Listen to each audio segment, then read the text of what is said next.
I heard there was this podcast, yo, about something funny like wrestling and so. And you really care about wrestling, don't you? There are drop kicks and leases all over the board, and then something called a wrestling hold. It's a super duper fun podcast about wrestling. That wrestling show. That wrestling show. That wrestling show. That wrestling show.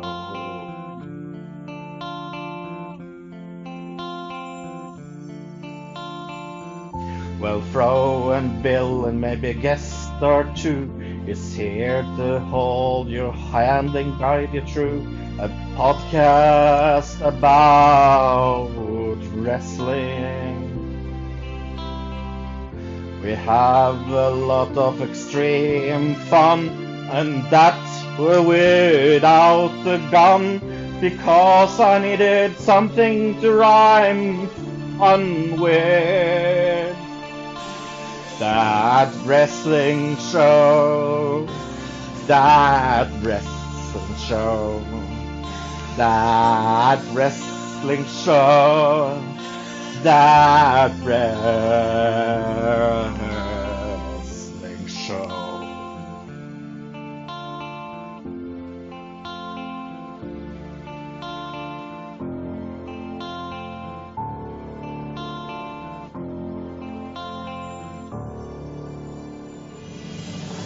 Well, sit your behinds gently down and listen to our podcast sound and try to guess this week's pro question.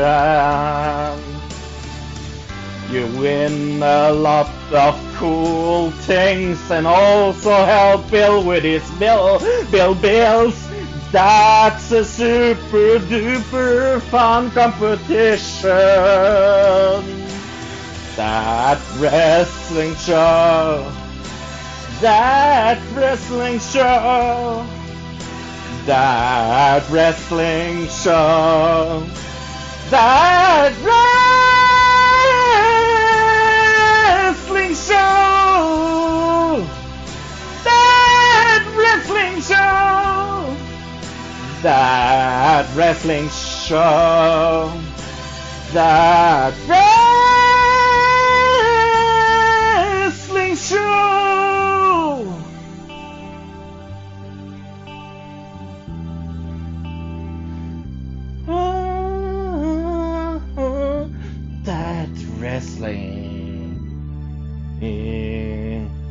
show.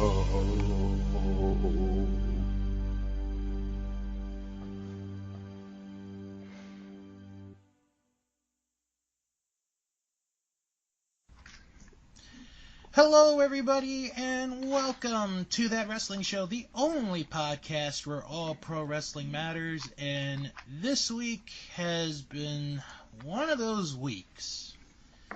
Yeah, not only in wrestling, but in real life.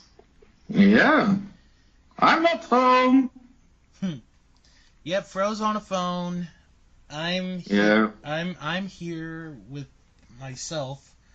And my dad's working on something for my mom for her birthday, so but she had asked for him to do that, so okay. It's something nice. He's working on this nightstand that she's had for like 50 plus years, and Aww. yeah, he's getting the paint off of the wood. I wish I could take pictures of it and show you guys, but once the final product has been displayed, I'll take pictures for Do that. everyone. This week on the show, I will be reviewing extreme, but not that extreme, rules. Yeah, because guess what? I have not seen any wrestling. No, this week. He has not. Plus, got to give you guys an update on the G1 Climax tournament. There was some action earlier today on Friday, so I'll give everybody an update on the standings. Of course, I have not seen any of the matches, but I will keep you guys up to date on the standings. Plus, I'm going to ask Fro an interesting question that was posted on our Facebook a little bit later on in the show. So, let's get started with, as we talked about last week, the big announcement was made. Ring of Honor and New Japan are going to have a show in Madison Square Garden. Oh, pardon me. Next April, as part of WrestleMania weekend. Mm-hmm.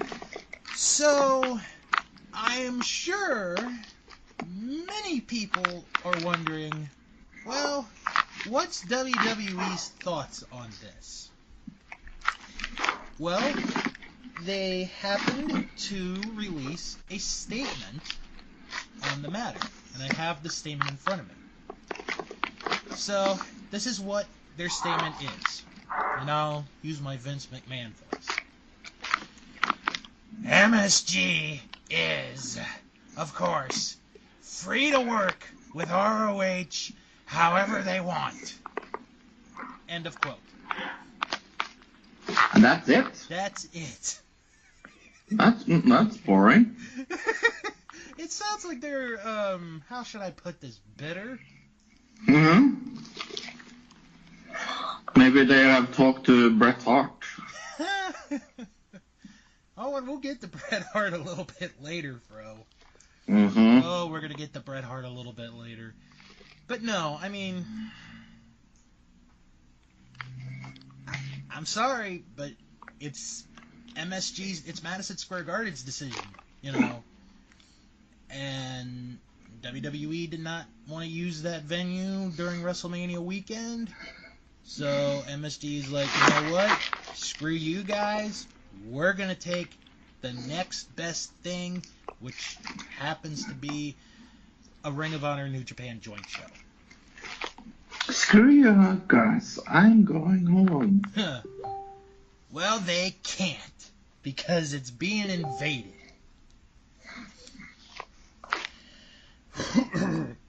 Excuse me. Alright, Fro. Stop me when you've heard this statement before. You ready? Okay. Hulk Hogan's back in the WWE.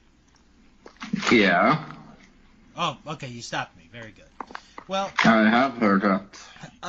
over the weekend, WWE and Hulk Hogan came to some type of agreement. We really don't know the full details of it. Can I guess? Sure. He said, "Brother, I want to be in the Hall of Fame."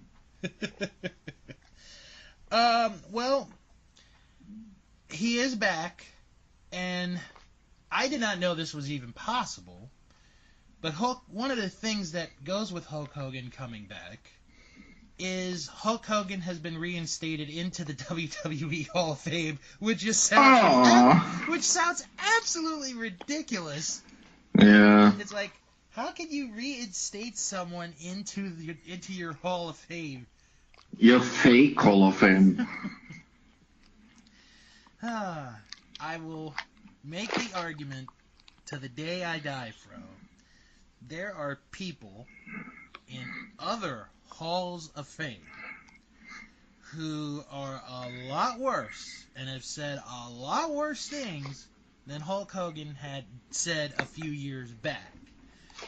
Oh, yeah. There are racists, sexists, bigots, every possible thing that you could think of are in whatever Hall of Fame it is, and it's worse people than Hulk Hogan. Oh, definitely. Now, this is where it gets interesting, because Hogan ended up being at Pittsburgh, Pennsylvania, which was the site of the Extreme Rules pay-per-view on Sunday. And they had a meeting, the locker room, Hulk Hogan, Triple H. Now, Vince McMahon was not there for this. Okay. As a matter of fact, he wasn't even at the pay-per-view. Wow. But I'll tell you why.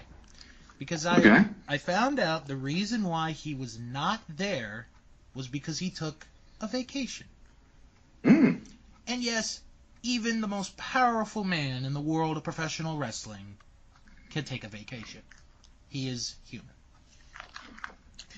Well, there's been a lot of discussion and a lot of rumors have gone around about this meeting that took place with Hogan in the locker room. Some of which include rumors of Titus O'Neil storming out of the locker room and leaving the building. Wow. Because he did not want to basically deal with or hear what Hogan had to say. I mean, that's not childish at all. No. And wait, it is. And as a matter of fact, Titus O'Neil had liked a couple of negative statements that were made by other people about Hulk Hogan. So, Titus O'Neil released a statement about the rumored situation. And I'm going to read this statement to everybody, or part of it, because this is a lot, and I'm not going to hold up everybody's time. To my gracious fans and the WWE Universe, the reports and rumors concerning my boycotting Extreme Rules in Pittsburgh is false and inaccurate. I was not scheduled to attend or be a participant in the Extreme Rules match or production and was otherwise not booked for the show. Oh, there's Titus right now.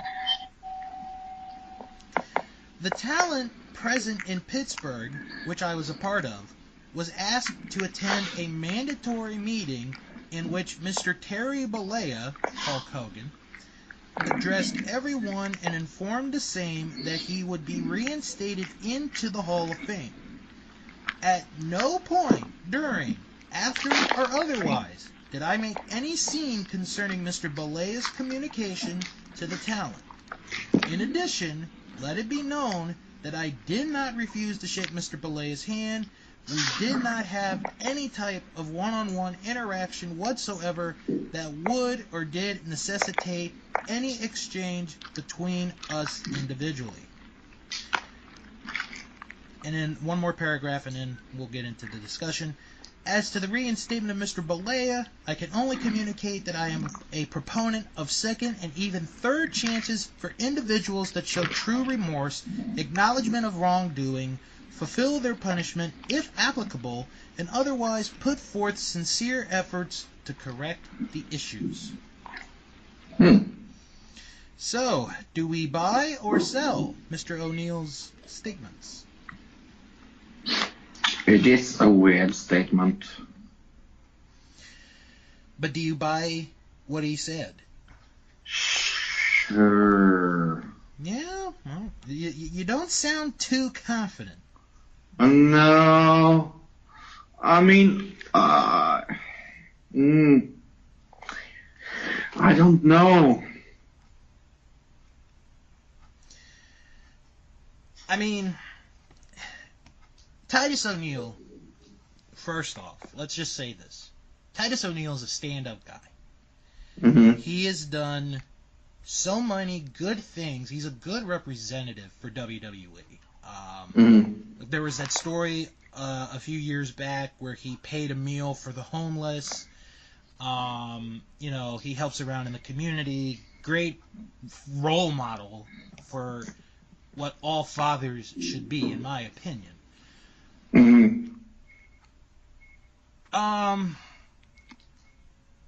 I can understand. But it feels kind of strange. I mean, I'm sure those reports were not false. Right. But it seems like he's kind of looking for. It feels a little too polished. Mm-hmm. Yeah, I understand. Yeah. I just think there may be some hesitation in what he had said. I believe. Mm. And it's very possible. I don't think there was an incident. I'll say that. In my opinion, I don't think there was an incident. But if there was, I would like to think that Titus would be the bigger man. Mm. But I'm not going to say anything bad about Titus O'Neil because, like I said, I think he's a stand-up guy. It's just, everybody has their moments every once in a while. That's how I look at it. Mm. Everybody just has their moments. And if that happens to be the case for Titus, then that's what happened. Now, Kofi Kingston, he released a statement representing himself and fellow New Day members, Xavier Woods and Big E, talking about the reinstatement of Hulk Hogan. And I will read some of what he wrote on Twitter. On a personal level, when someone makes racist and hateful comments about any race or group of people, especially to the degree that Hogan made about our people, we find it difficult to simply forget, regardless of how long ago it was or the situation in which those comments were made. But we also do not respond with more feelings of hate. Instead, we just do not associate with the people who convey or have conveyed this negative and hurtful mindset. This instance will be no different. Perhaps if we see him make a genuine effort to change, then maybe our opinion will change with him. Time will tell. Through the course of our lives, people have used racist comments towards us, and it doesn't feel good. But if we stopped moving forward every time we were met with prejudicial hatred, then we would have never achieved our current accomplishments. We know we are worth it. We know our kids are worth it. And most importantly, we know that people that look like us are worth it and always have been. There isn't a person on this planet who will ever be able to say anything to make us think otherwise, because we believe in ourselves as a people and don't need anyone's approval on that, regardless of who they are. Having said that, his reinstatement won't change anything for us. It will have zero effect on our ability to perform or the level of effort we will put into doing what we love to do, and that is to deliver an entertaining product each week for our fan base. Sincerely, The New Day. Wow. I'm impressed by them. Yeah. In all honesty, I think that's a mature way of taking it. Definitely. Oh, very mature. Yeah. It's like basically they're saying is, okay, we accept that he's back, but we can't really forgive him for what he said. And that's totally understandable. Yeah, it's more than fair. Very fair. Mm-hmm. So, I got nothing bad to say about what they said. They said it very, very perfectly, I thought.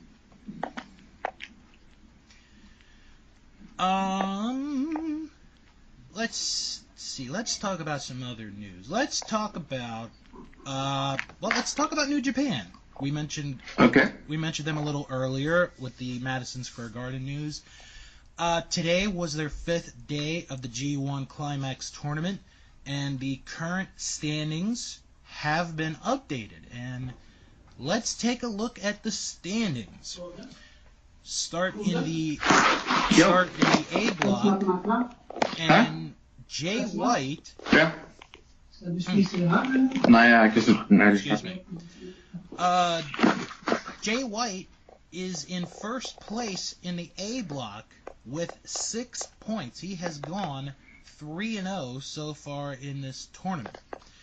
Then we have a 4-way tie for second with Hiroshi Tanahashi, Toji Makabe, Michael Elgin, and Evil at 4 points. Then we have a 4-way tie for 6th place with Okada, Bad Luck Fale, Adam Page, and Minoru Suzuki at 2 points, and Yoshihashi is at the bottom with 0 points.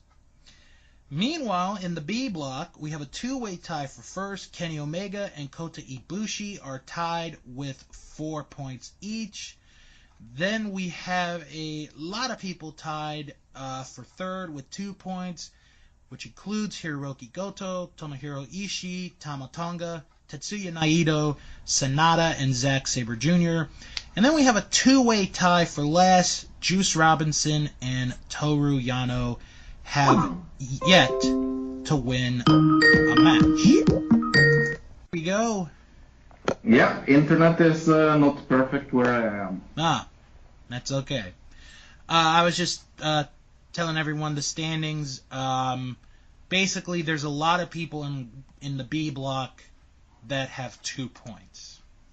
Okay. Yep. So, and we'll update you guys again next week on more of that tournament. I want to talk about Raw real quick. I know you didn't see it. Nope.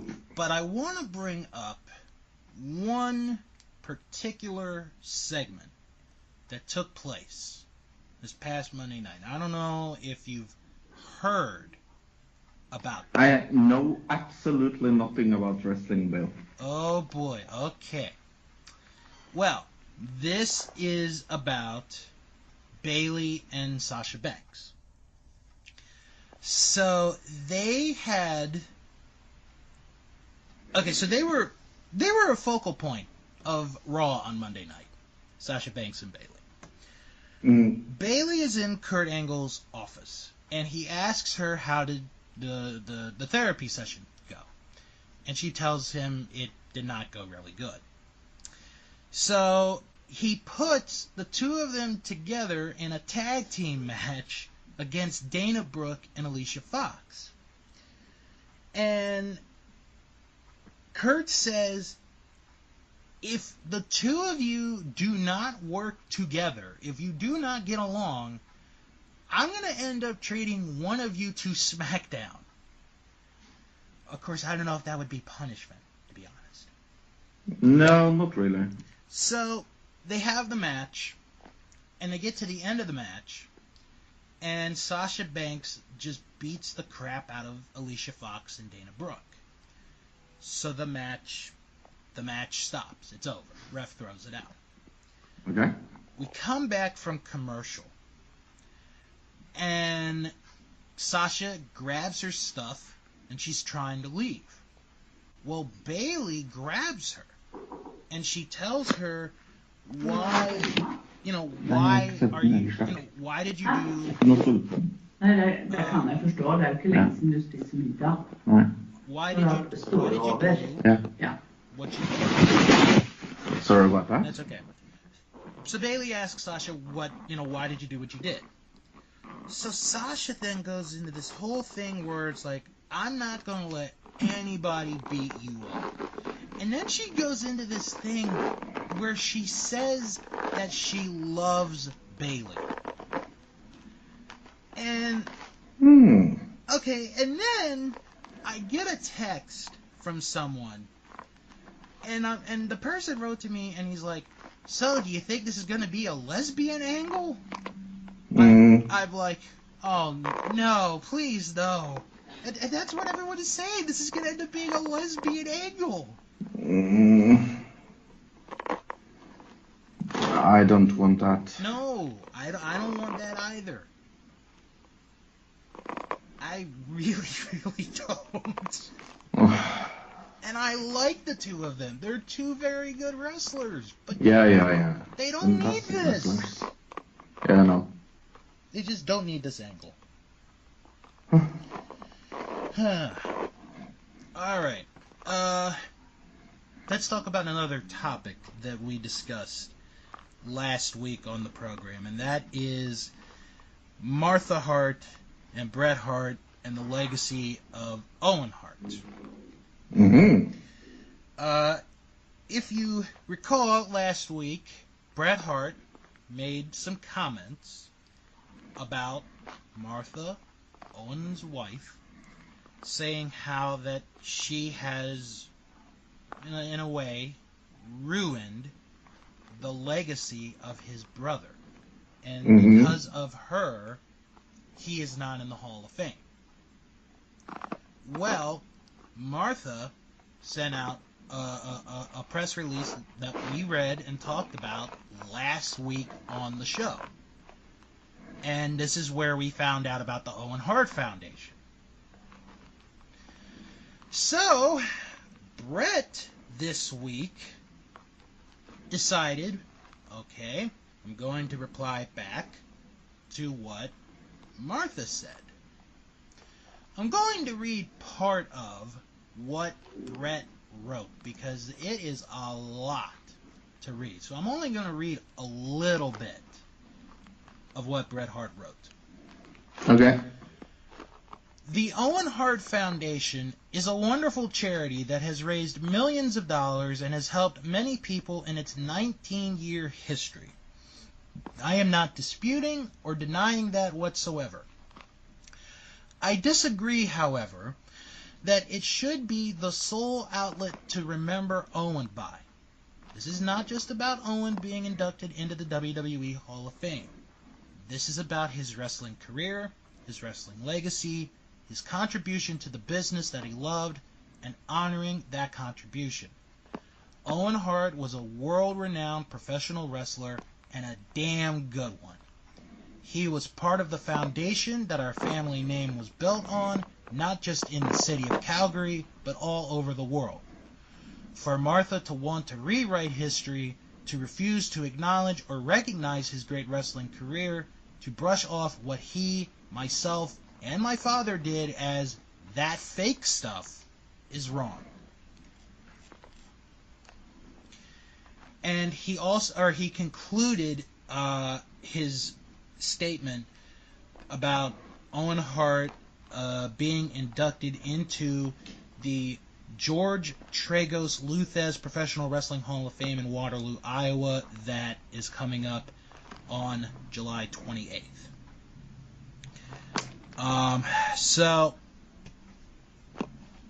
how do you feel about Bret Hart's statement?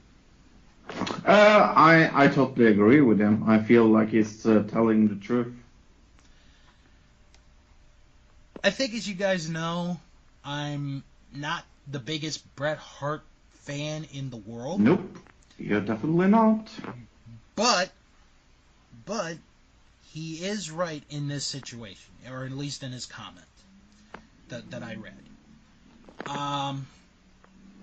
I mean, I understand where Martha's coming from, but at the same time, it's like taking this imaginary eraser and just trying to get rid of something that never happened, even though it actually happened. Yeah. I think at this point, it's a matter of, will Owen ever get into the Hall? Will Owen ever be in the WWE Hall of Fame? That's, I think, now where we're at. It's not will he, or it's not if he will, but will he ever get in? And I think as long as this is going to go on, I hate to say it, Fro, but I don't think it's going to happen right now. You don't see it? Not right now. No. And it's a damn shame. I totally agree with you. I can't see a way to get there. the only way that I could see it happening is if, like I said last week, if they make a deal with Martha Hart to put him in the Hall of Fame and to have all the funds go to the Owen Hart Foundation. Yeah. That's the only way I could see it. Other than that, I don't know, man. I mean, I'm going to keep fighting for Owen to get in, but... Yeah, no, I sadly don't see how it's possible to get there. Yeah. And I say that with a heavy heart. Yeah. Yeah. It's just a shame. It is. Also, you know what? While we're at it, we should send our get well wishes to, in my opinion, the greatest ring announcer in the history of professional wrestling, Howard Finkel. For those who have not heard, he is not doing too well health-wise.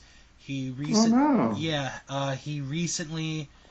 suffered a stroke, and I got a chance to meet Howard a couple years ago, and Howard was very nice.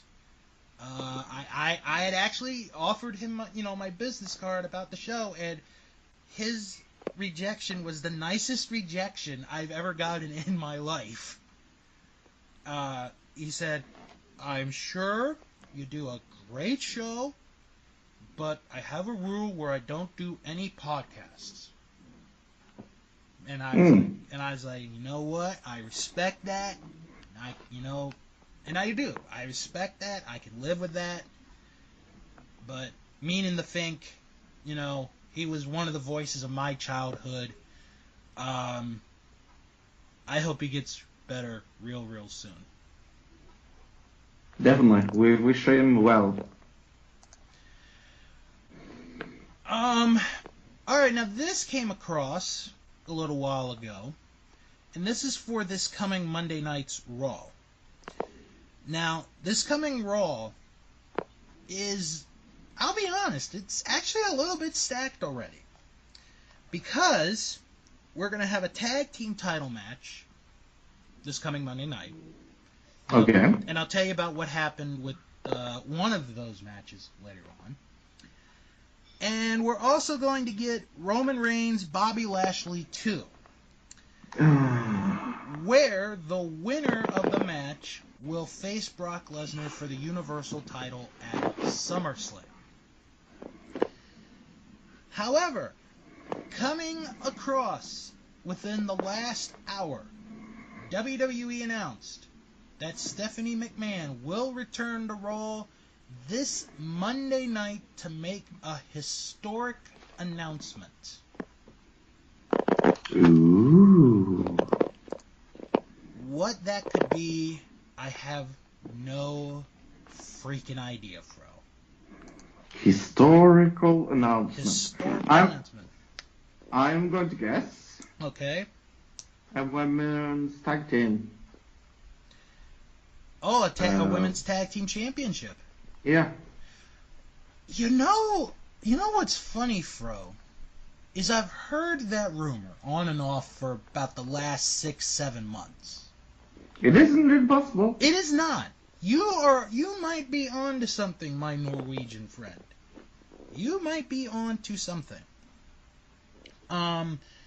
Pointed out by Mike Johnson, a PW Insider, the last announcement that she made was the first Women's Royal Rumble.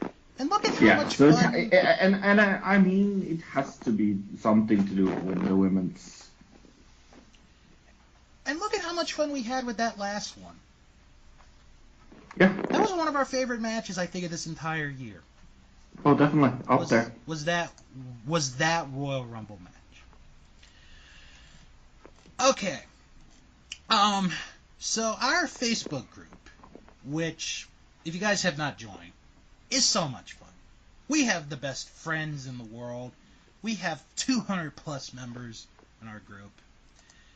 And one of our friends the other day posted a very interesting question for all of us to answer.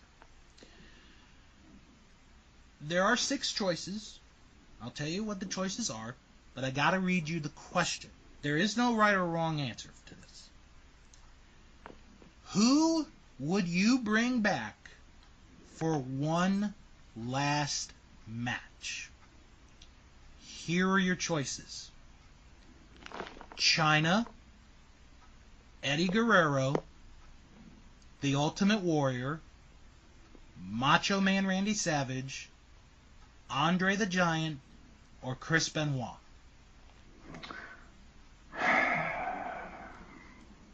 Can you say those people one more time? Okay. Chyna, Eddie Guerrero. Mm-hmm. Yeah, Eddie. Definitely. That's your choice? Yeah. All right. I have to go with Eddie. I would choose Randy Savage.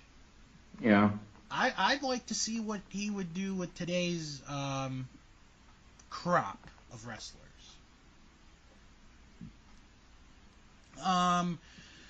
Let's see. A couple people chose Andre the Giant.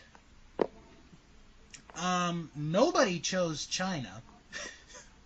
Poor Chyna. Well, in ring, she wasn't that fantastic, to be honest. Not really. Basically, our top 2 choices were Eddie and Randy. Those are the top 2 choices. Right.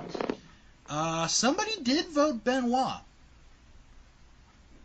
Yeah. And Gary, who was our lone Benoit person, said, "Let's go crazy and get that Benoit Daniel Bryan match." Oh. Now that would have been an unbelievable match. Yeah, that I would like to see. That would have been quite a match. And then Andre, I don't know who I would have had against. Maybe Andre and Braun Strowman. That would be quite a match. But yeah, I thought that was an interesting question. I thought, bring that up to your attention. So,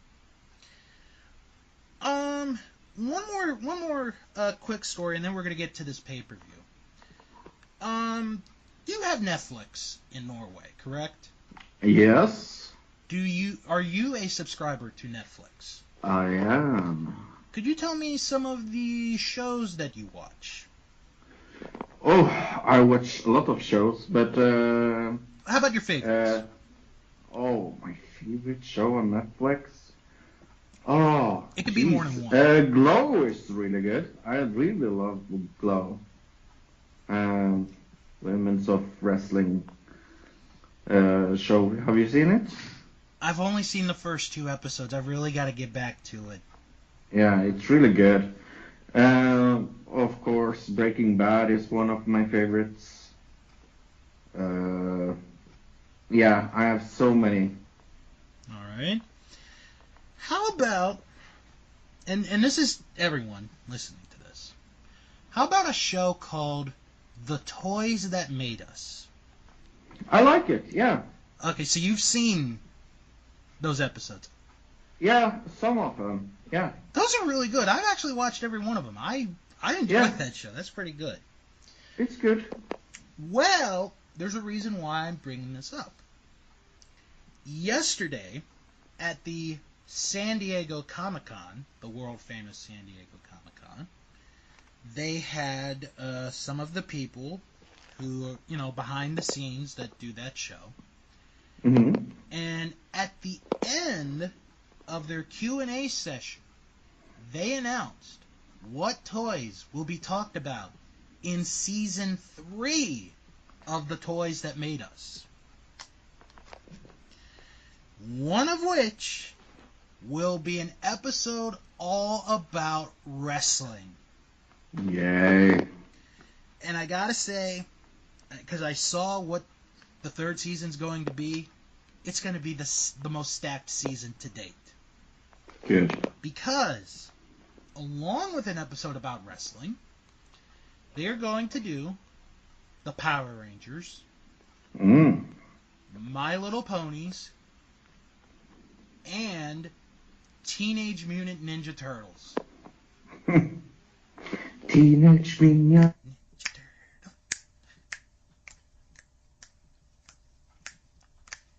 Heroes in a half shell. Turtle power! God, I haven't heard that theme in a long time. Those were the days, Fro. Fro? Well, I think we've lost Fro. Maybe that's a good thing that we lost Fro to a degree, because we're going to jump into... Oh, there we go. It might have been perfect for you to have, dropped off, because we're now going to talk about the Extreme Rules pay-per-view. Where?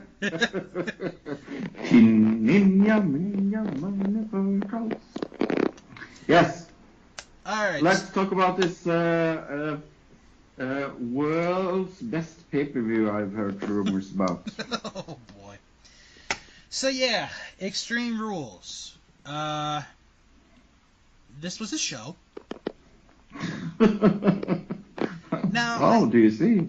Now, I'm going to say this, and I'm going to be completely honest. It's not the worst show in the world. It really wasn't. Okay. There were some good moments, and then there was crap. So, I will give you my thoughts, and I'll give you my grade, and then I'll also tell everyone what Dave Meltzer thought of it, and also those lovely experts at CBS Sports and ESPN thought of this pay-per-view. So we had 2 kickoff matches for this. Not 1, but 2.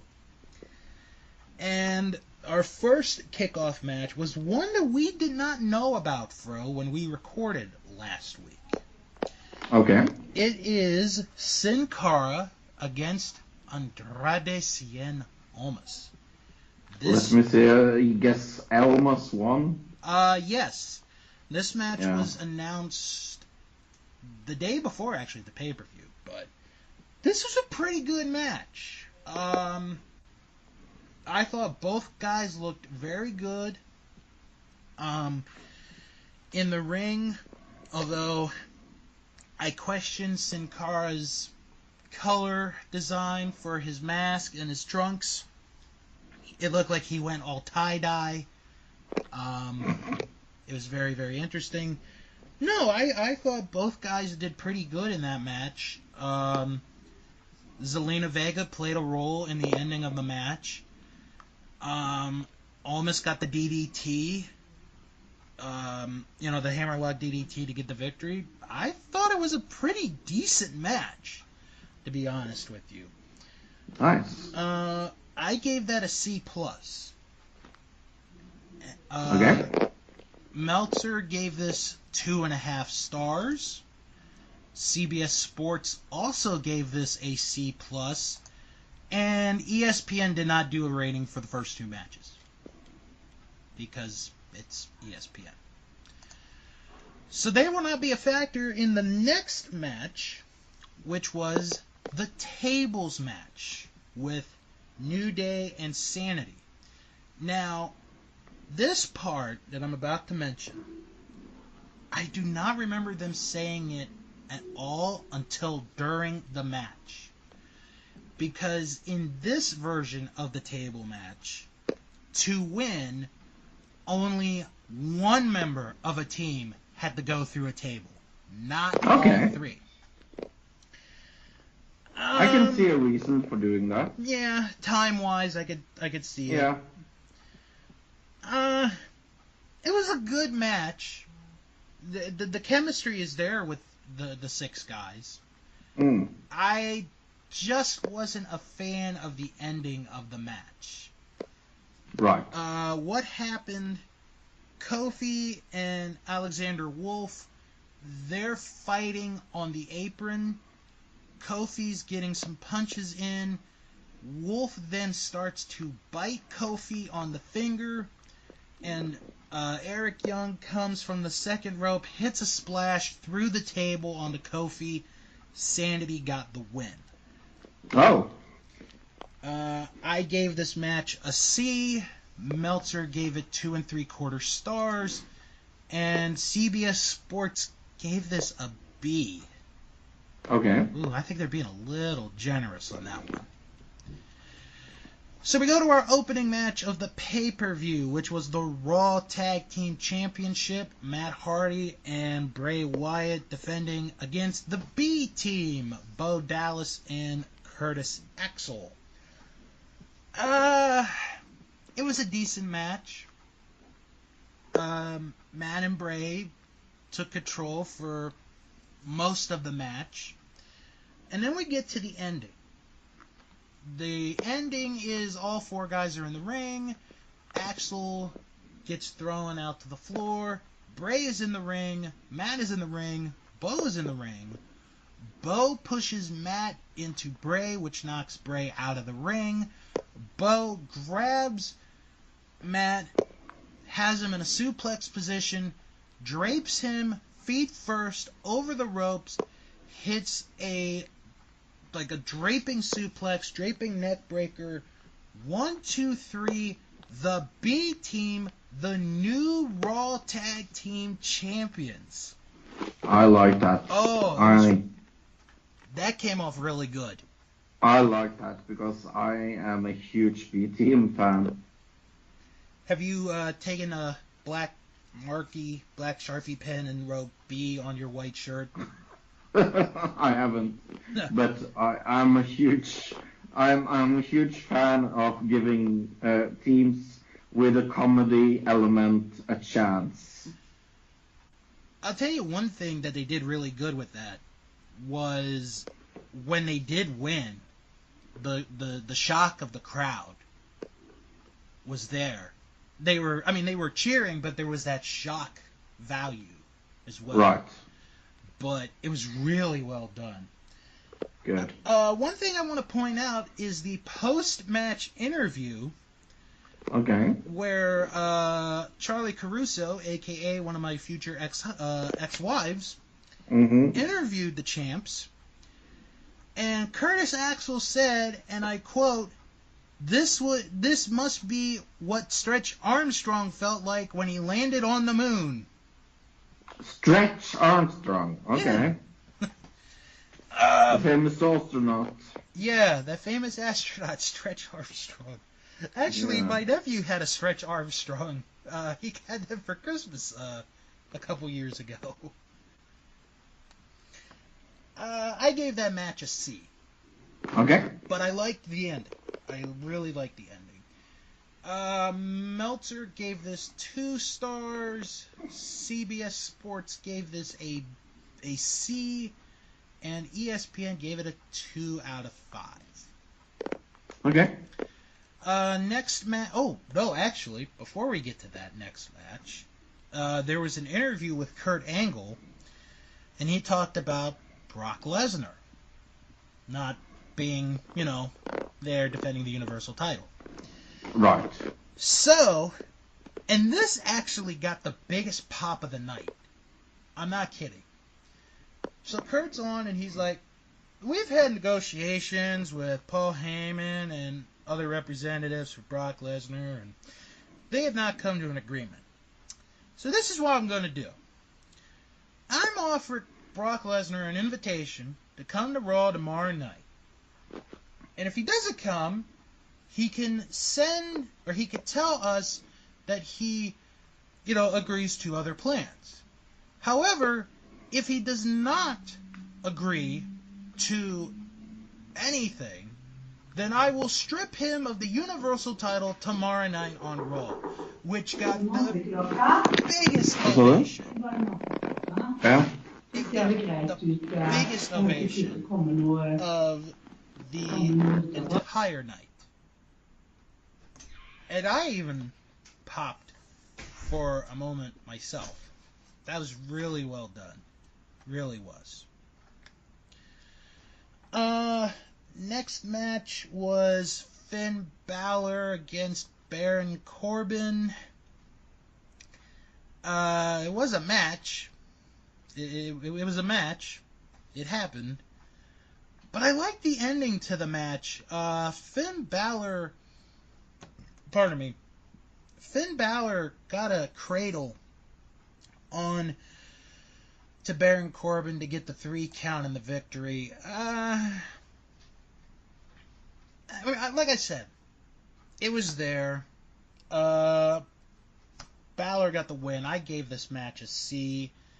Meltzer gave this 2.25 stars. CBS Sports gave this a B-. Holy cow. And ESPN, gave it 1.75 out of 5. Next match was for the SmackDown Women's Championship. Asuka challenging Carmella, with James Ellsworth being inside a shark cage. One thing that I noticed watching that match was how low that shark cage was. Because usually, when someone's in a shark cage, the shark cage goes pretty high. In this case, that shark cage must have not been any more than 5 feet off the ground. Maybe I'm exaggerating on the number. But it just, it was just very, very low for what I saw. So, basically, this is Shenanigans the match, where Ellsworth gives Carmella every object possible to help her win. Like what? Well, like a chain. He threw a chain to Carmella. Then he threw hairspray. And then James musical or Ellsworth. Yeah. Did he throw hairspray, the musical? No, not the musical. Jokes. So eventually Ellsworth is able to unlock the door, and he tries to get down, and he ends up getting stuck upside down. Okay. So Asuka just kicks the crap out of him, and then Carmella pushes Asuka face first into the edge of the shark cage, which is still hanging, and she gets the 3 count and the win. After the match, Asuka just beats the crap out of Ellsworth. I gave that match another C. You notice, folks, there's a pattern here. C, C, C, C, C. Have you turned Spanish, maybe? I might be at this point. Maybe I'll get deported. Maybe Trump will deport me. Meltzer gave this 1.25 star. CBS Sports gave it a D. ESPN gave it 3/4 out of 5. Ooh. Next up, this was the highlight of the night for me. Shinsuke Nakamura challenging Jeff Hardy for the United States title. Good. Yeah. Fro, I could tell you the entire match in 30 seconds. Yeah, I've heard some rumors about that. So, for those who did not see the match, I'm going to tell you the match. They introduced the competitors. The ref goes to give the belt to somebody at ringside. Nakamura low blows Hardy. Referee never sees it. Hardy's like, yes, I can do the match. I can do the match. Rings the bell. Kinshasa. 1, 2, 3. Nakamura, the new United States champion. Then, after the match, Randy Orton comes back. Ooh. And instead of going for Nakamura, he goes after Jeff Hardy and he kicks him low. Which is very mild compared to what he did Tuesday night on SmackDown, which I've got to mention real quick, Fro. It was one of the most disgusting things I've ever seen, but they did it perfectly. Okay. So, you know how, and I gotta describe the setup. You know how some people, when they have earrings, they do that weird thing where they make the earring bigger and it creates a hole in the earlobe? Yes. Okay. So Orton is beating up Jeff Hardy post-match on Tuesday. He's whispering something in his ear. Then Orton sticks his index finger and he pulls on Jeff Hardy by his earlobe. Oh. Oh, it was the most disgusting thing. It was so damn disgusting, but it was great. It was like, holy crap, where has this been the last several years? Yeah. Oh my god. I gave the match a C+, just because Nakamura won the title. Meltzer did not give this any rating at all. Why? Because it was a 5-second match. It was a 5-second match. CBS Sports gave this a B+, and ESPN gave this a 4 out of 5. They're being very good.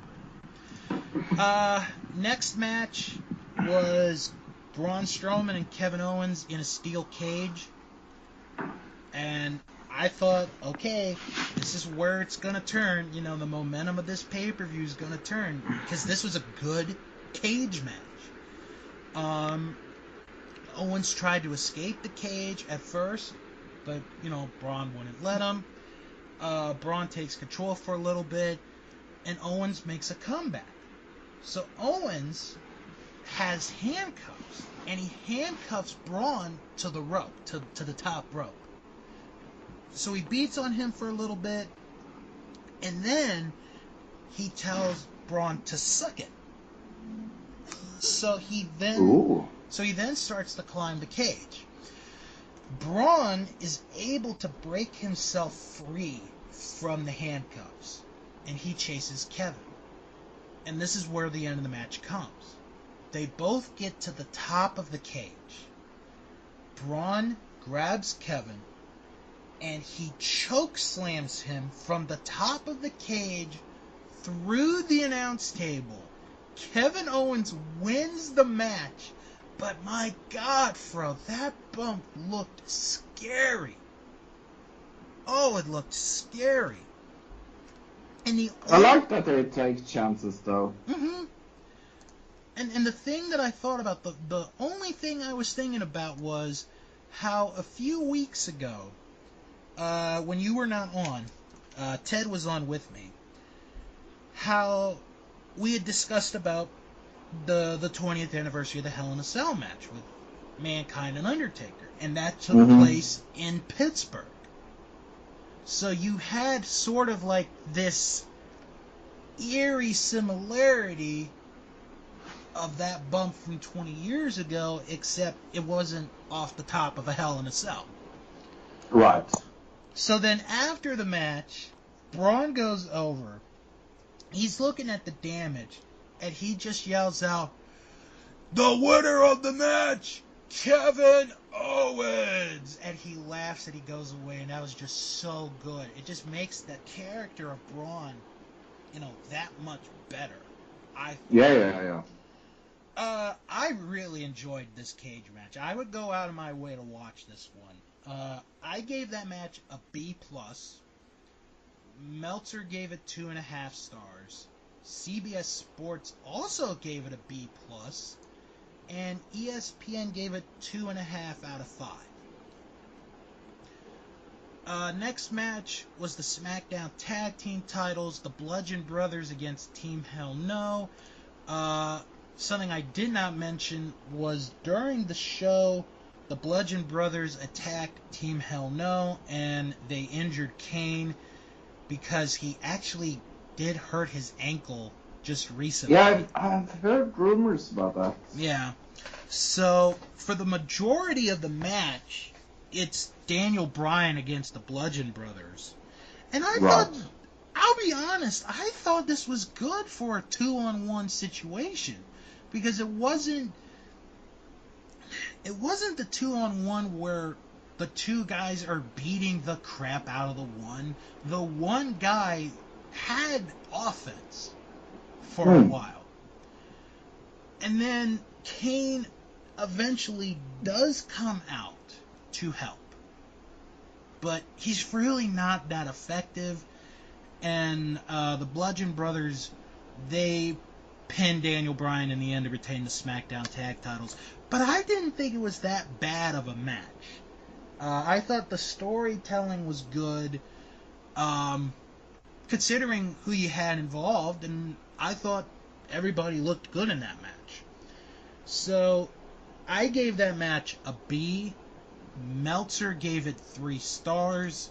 CBS Sports gave it a C, and ESPN gave it 2.5 out of 5.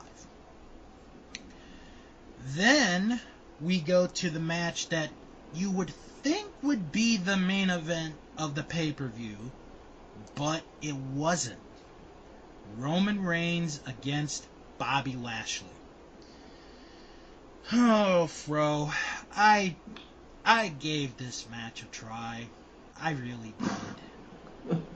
I have heard rumors that it was a shitty match. It was not that good. Although, to be fair, I think there was one point where Lashley was mentally out of it because he took a bad bump. But I'm surprised, it wasn't reported that there was a concussion from him. I mean, it was there. The match happened.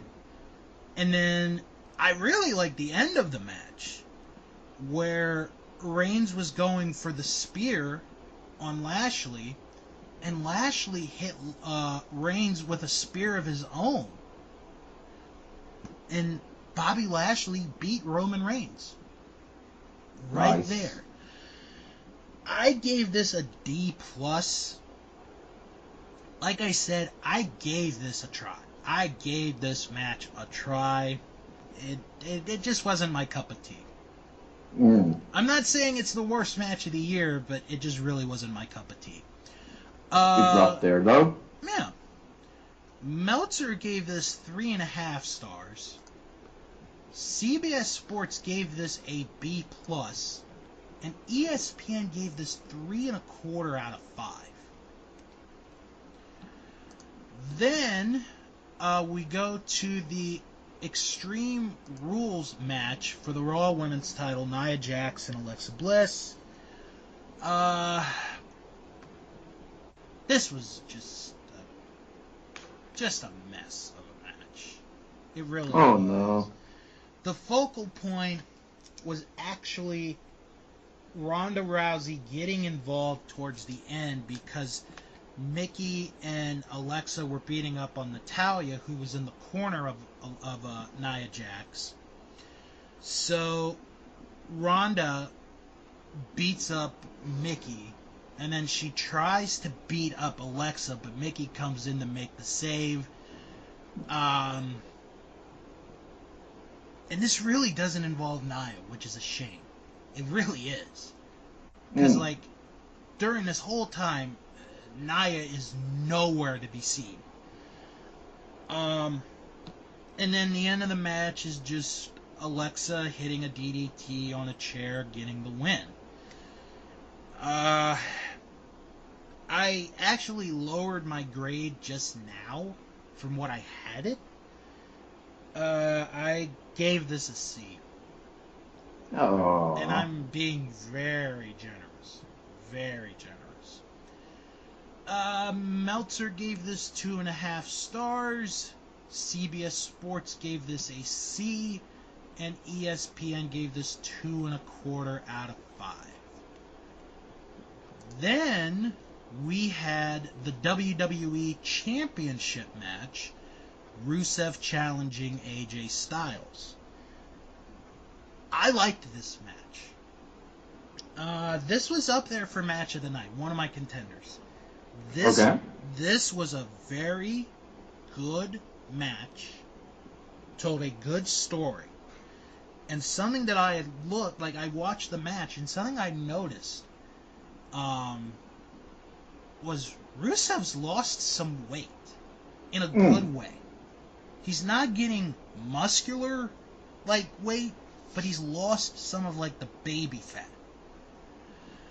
And the whole match is Styles beats up on Rusev. And Rusev tries kicks, and he can't use the foot that he uses his kick for because Styles was beating it up, was beating on it. And then when he tries for the accolade, the camel clutch, he can only get it halfway on. He can't get it fully on. And it was just That's interesting for storytelling, though. Mm-hmm. And in the end of the match, Aiden English tries to help Rusev. He takes the top turnbuckle pad off. And Rusev accidentally runs into the exposed turnbuckle. Styles then knocks English out, and then he hits the phenomenal forearm onto Rusev to get the victory. It was a pretty good match. Considering the last several title defenses AJ's had on pay-per-view, where it's been in that range of disappointment to it got better, this one got better. I would love to see Rusev more in the title hunt after this match. I gave this match a B. Meltzer gave this 4 stars. CBS Sports gave this a B. And ESPN gave this 3 3/4 out of 5. Okay. So, we're now to the main event of this pay-per-view. Seth Rollins, Dolph Ziggler for the Intercontinental title, 30-minute Iron Man match. There's a lot for me to vent about on this one. Oh, was it that bad? No, the match was not bad, but the fans were. So I'm gonna go through the match. I'm just gonna go through the match in its entirety, and then I'll tell you what the fans did. So within the first 10 minutes of the match, Seth Rollins goes up 3-0. The way he got his third fall was Drew McIntyre beat up on Rollins, which got Ziggler disqualified, and then McIntyre got kicked out. So Ziggler then makes a comeback, and he eventually takes the lead. He goes up 4-3. Rollins, towards the end of the time limit, manages to tie the match at 4-4. So the time is running out, and towards the end of the 30 minutes, Rollins hits a curb stomp because he had won a fall earlier with the curb stomp, so he was going for the win with the curb stomp. And as he's going for the pin, the time ran out. The 30-minute time limit expired. So the match is a draw. So Dolph is leaving with the title. Kurt Angle comes out, and he's like, no, this is not how we're going to end this. This is not going to end in a tie, especially here in Pittsburgh. Cheap pop. He then declares that the match goes to sudden death overtime. Next fall wins the match. So, as Dolph is making his way back to the ring, here comes Drew McIntyre. And he comes back, and Rollins knocks him down. Then the bell rings, Ziggler comes running in, hits the zigzag on Rollins. He gets the 3 count and the victory and retains the Intercontinental title. I liked the ending. I thought that was done really well. I gave this match an A-. This was my favorite match of the pay-per-view. I thought it was really, really good. Okay. Meltzer gave this 3.25 stars. CBS Sports gave this a B+, and ESPN gave this 4.25 out of 5. Now, this is where my bickering's about to come in from. Do you, and I want you to think back, do you remember during the Royal Rumble when they did the countdown, for the next person? Yes. This crowd was doing the countdown like every so often. It was so annoying. Because, so they had the clock up on the big screen. Okay. So whenever it got close to the changing of the minute, they'd be like, 10, 9, 8, blah, blah, blah, blah, blah. 3, 2, 1, and they did that over and over and over again. And it got to the point, Fro, this is how annoying it got. It got to the point where somebody in the truck said, you know what, screw this, we're taking the clock off the big screen. So they took the clock off the big screen, they kept it on the TV, and then the fans are going, where's the clock? Where's the clock? Where's the clock? And then they try to do the countdown, and they're doing it at like the most inopportune time, and then when the clock comes back, they cheer as if, somebody had won the heavyweight championship of the world, and it was like, oh my god. Ugh. And I just want to say, I just want to say, it's not everybody that did that, that was at the show. I'm sure there were those who did not do it. When you do it for the Royal Rumble, it's okay. It's fine. It's not, it's not annoying because that's part of the match. When you do it for an Iron Man match, it's just annoying. It was just annoying, Fro. I didn't like that. It just was annoying. But I'll tell you what, Seth and Dolph were not very happy about what the fans were doing. It was to the point where Seth went on Twitter and he tweeted 10, 9, 8, 7, 6, just to show how upset he was. Okay, so I'm going to give an official grade for this pay-per-view because our Facebook group did. The majority of our group gave this show a D. Not surprised. Few people gave this a B, which really surprised me. A couple people gave this a flat-out F, which, to be honest, I would not have blamed them for. One person gave this an A. One person gave this an A, and one person gave it a C. Wow. I felt this was like an average Monday Night Raw show, with the exception of a few matches. I'm giving this show a C. That's just how I felt. There was some good stuff. There wasn't some good stuff. So I'm giving the show a C. Favorite match? I gotta go with the Iron Man match. And the majority of our votes were with the Iron Man match. Because a lot of people, and this is why I like our group, a lot of people ignored the whole, crowd counting down.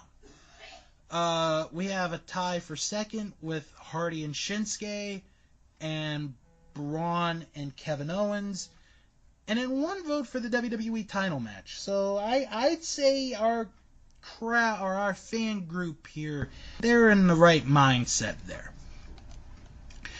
least match, which is surprising. All right. Sorry, I am in the only place in fucking Norway there's no internet connection. Well, I just got to our least favorite match. Surprisingly, it's Jeff Hardy and Shinsuke Nakamura. Oh, because it was so short. Probably. Then we had some votes for Dolph and Seth. 1 vote for Sin Cara and Almas. And 1 vote for Reigns and Lashley. So, yeah. Only 1 person voted for that match. Well, I'm going to make it 2. Reigns and Lashley did not sit well with me. Who is Sin Cara now? Who is Sin Cara? Yeah. Oh. He's different persons every fucking time. Do you remember Hunico? Yeah. That's who this Sin Cara is. Uh-huh. Okay. Yeah. I never remember. That's okay. Remember when we had Sin Cara red and black? Yeah. The famous Sin Cara versus Sin Cara. That was a good match. That actually was. Yeah. It really was. Yeah. All right. Oh, I wasn't even joking. No, I know. I wasn't either. Okay. You know what? Why don't we start wrapping it up for this week's show? Well, maybe we maybe forgotten something. What is it? We've forgotten trivia. Oh my lord, we have. So your last question was answered a long time ago, and the winner of that one was Jason Richardson. So he gets an entry. Gotta write this down. So I think for this one we ought to make this a little bit more. I think whoever gets the trivia question right this week gets 2 entries. Yes. Let's do that. So, what are we going to be talking about today? In Your House 5. Okay, I don't think I've ever seen that show. Really? Honestly, I don't think I've ever seen that show. Oh, okay. It's in Hershey, Pennsylvania. Oh, okay. I'll be going up there real soon in a couple weeks. But the question for the listeners is, what year was it? What year was In Your House 5? Well, I do know the answer to that, so I'm not going to answer it. No. Anyway, let's start with the dark match. Sava Vega against Bob Backlund. Oh, God. And I'm not kidding. That sounds really random match. Yeah, that is very random.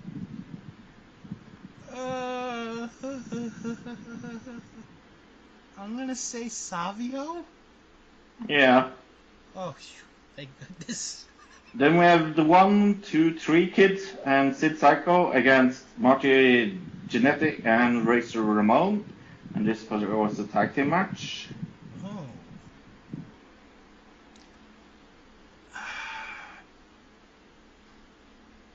This is a complete guess. I'm going to say Jannetty and Razor. That is true. Wow. Then we have a 45-second match again, and it is Bobby Lindell against Ahmed Johnson. I could see why this was a 45-second match now. Yeah. Ahmed Johnson. Yes. Then we have Arkansas Hog Pen match with Hillbilly Jim as a special guest referee. And it's Henry O. Godwin against Hunter Hearst Helmsley. Never heard of him. Yeah, I've never heard of that Hunter Hearst Helmsley guy. Yeah.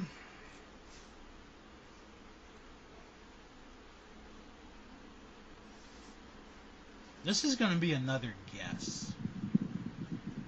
I'm going to say Henry Godwinn. No, it was Triple H. Really?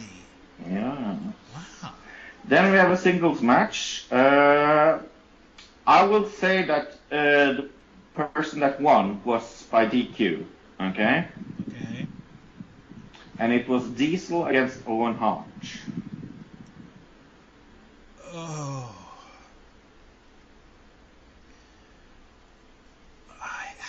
I think this one is starting to come back because this was a storyline here. I'm gonna say Owen. Yes. Then we have a casket match. It's The Undertaker against King Mabel. Undertaker. Yeah, he won every match back then. You think? Then we have a singles match for the WWF World Heavyweight Championship. And it is the British Bulldog against Bret Hart. Okay, now I have seen this match. This is like the only match from that show I have seen. Okay. And it is a bloodfest. It is a really long. It is. It's 21 minutes and 9 seconds. Bret Hart wins that match. Yeah. Also the longest match of the night. And it's a damn good match, too. Then we have 2 dark matches. First, Duke Droese, is that his name? Yeah, Droese? you got it. Against Goldust. Oh, that would have to be Goldust. Yes. Then we have an 8-man tag team match. And it is Barry Horowitz, Hakushi, the Smoking Guns, and the Body Donnas against the Body Donnas, Isaac Yarkem, DDS, and Yokozuna. Wow. And this was the other dark match? Yeah. Wow, they really set that crowd home happy that night. Yeah. I'm gonna go with the first team. Yes. So, listeners, what was the year of In Your House 5? Yes. And if you get it right, you will get 2 entries into our SummerSlam drawing, which is just around the corner. Not that far away. It will coming around the corner when it comes. Yeehaw. I'm going to predict SummerSlam.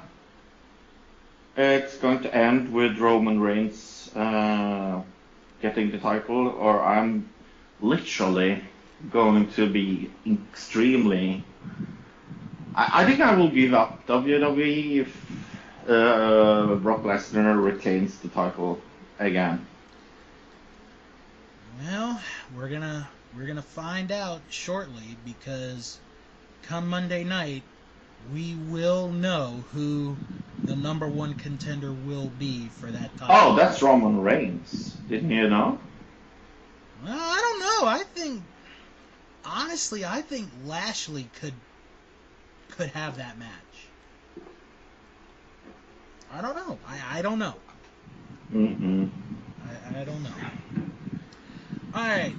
Now. Okay. Anyway, Yes. whoever he is against at SummerSlam, please lose Brock Lesnar.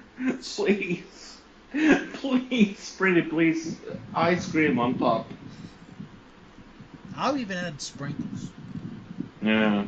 I'll add the sprinkles. All right. Well, that's going to do it for the show this week. Let's do the quick plugs. You can follow the show on Twitter at WrestlingShow11. Fro, where You can follow. Yeah, you can follow me at Bananiskrem. And you can follow me at House of Bill. Join our Facebook group. It is That Wrestling Show Fan Group. Type all of that in the search bar, and you are right there. And if you can't find it, don't worry. Click on the link in the description box. and you are right there. Check out the website, thatwrestlingshow.com, and please visit the Patreon page, patreon.com/Bill's World of Podcasts, where your donations and your support will help not only this show, but some of the other shows that I do as well. Ooh. Next week on this program, Fro, we're not going to review one thing. We're going to be reviewing two things next week. Okay. Because I have finally decided to cave in, and I will watch Slammiversary this weekend. Ooh. I will give them another chance. I think the card looks good. I'm going to give them another chance. I've been hearing good stuff lately. So, we're going to review Slammiversary. Shall we go through it and predict it then? Yeah, why don't we actually? Because there is a change to one match, and it was announced earlier today.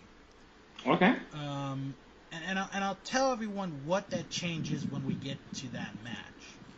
So, why don't we do the reverse order, go from bottom to the top, and we'll start with Tessa Blanchard against Allie. I'm going to go Allie. I'm going to go Tessa on this one. Yeah, I mean, I don't really know enough about TNA, but I like both of them, so... Yeah. Then we have the 51-50 street fight for the tag team titles, LAX against the OGs. I'm going to go with the OGs. I'm going to agree with you on that one. I'm going with the OGs as well. Then we have Eddie Edwards and Tommy Dreamer in a House of Hardcore match. Whoever is not Tommy Dreamer is going to be the winner of that. So that's Eddie Edwards. Yeah. No, but the thing is, like, he doesn't really need to win anything in TNA. He's there to put people over, so I don't really see why he would win. Yeah. I'm going to agree with you. I'll go Edwards. The X Division Championship, Matt Sydal against Brian Cage. Oh, I love Brian Cage. But I will stay with the champion. Yeah, I'm going to go Sydal as well. I love Brian Cage. He's really, really good. Well, do you like his yummy penis? Because, Melissa Santos does. I know. Then we have an interesting match here.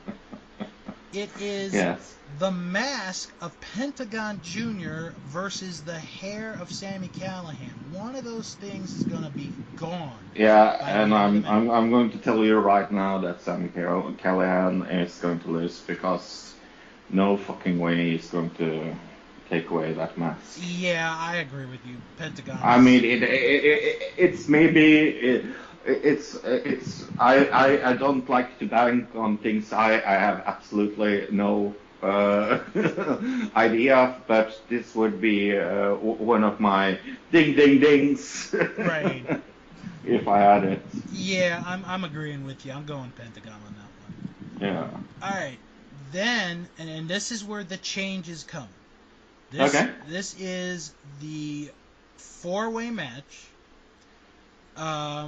Originally, Rich Swann was going to be in this match. However, last night at an event in New York City, he was injured, and Impact Wrestling have determined that he will not be able to compete in the match.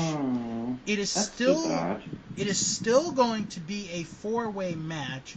We don't know who the 4th person is, but we do know the other 3 are Johnny Impact, Bone Soldier Ishimori, and Phoenix. I'm going to go with Phoenix. I'm going to go Johnny Impact. Yeah. Then we have the Women's Championship on the line. Su Yung to face Madison Rayne. Oh, I really hope Madison Rayne doesn't win. You're going Su Yung? Yeah. Yeah, I'm going to go Su Yung as well. I mean, again, old TNA against new TNA. Mm-hmm. Nothing against. Right. Absolutely, but yeah, no. There's new blood in TNA now. Let them win. Mm-hmm. And our main event for the TNA, or the Impact, whatever you want to call it, world title, Austin Aries defending against Moose. Gosh, I hope Moose wins. I don't. Oh, go ahead. Yeah, but I really don't think so. You know what? I'm gonna go for the upset. I'm gonna say Moose Really? wins the title. I think my only reason is I think it would be a big shock in a good way. Oh yeah. I'm going to tell you this. He's going to be Intercontinental Champion of WWE in at least 3 years. Who, Moose? Yeah. You very well might. You never know. There's something about Moose that I just love. Yeah. And I, in all honesty, I think he's too big for TNA. Yeah. I see something in him. Alright. So we made our picks. So not only are we going to be reviewing Slammiversary next week, Okay. but we are also going to be reviewing the first episode of Ms. and Mrs. I have been looking forward to this. That debuts on Tuesday, and I'm going to take one for the team, folks. I'm going to watch this first episode, see how it is. I'm one of the few that I know of that is really looking forward to this, because I'm one of the few fans of The Miz I know. Spoiler alert: Maurice is gonna have a baby this first season. Yeah, I've heard some rumors about that. Oh man, this is gonna be quite an episode next week. Cool. On that note, I think this is it for this week. Everybody have a good, safe weekend. Have fun, no matter where it is where you are. If you're going to Slammiversary, have fun, be safe. And when you are done doing whatever it is that you do, come right back here next week for another episode of That Wrestling Show, the only podcast where all pro wrestling matters. And as always, Wrestle on!